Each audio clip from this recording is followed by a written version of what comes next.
कोल्हापूर परिक्षेत्राचे विशेष पोलीस महानिरीक्षक सुनील फुलारी यांनी आज महासैनिक दरबार हॉल येथील निवडणूक निर्णय अधिकाऱ्यांच्या कार्यालयातील स्ट्रॉंग रूम तसेच रमणमाळा येथील स्ट्रॉंग रूम आणि मतमोजणी केंद्राची पाहणी केली।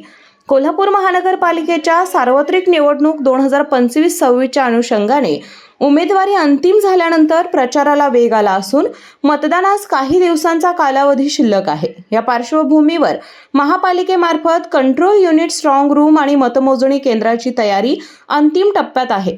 या तयारीचा आढावा घेण्यासाठी विशेष पोलीस महानिरीक्षक सुनील फुलारी यांनी आज संबंधित ठिकाणांना भेट देऊन पाहणी केली। यावेळी त्यांनी मतमोजणी प्रक्रियेच्या तयारीचा सविस्तर आढावा घेतला।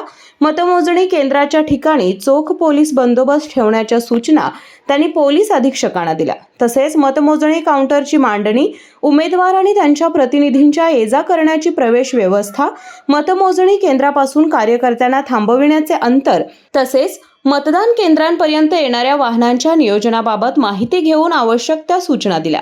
यावेळी सोलापूरचे अप्पर जिल्हाधिकारी तथा निवडणूक निरीक्षक गणेश निराळी, प्रशासक तथा मुख्य निवडणूक अधिकारी के मंजुलक्ष्मी, पोलीस अधीक्षक योगेश कुमार गुप्ता, उपविभागीय पोलीस अधिकारी प्रिया पाटील आदी अधिकारी उपस्थित होते।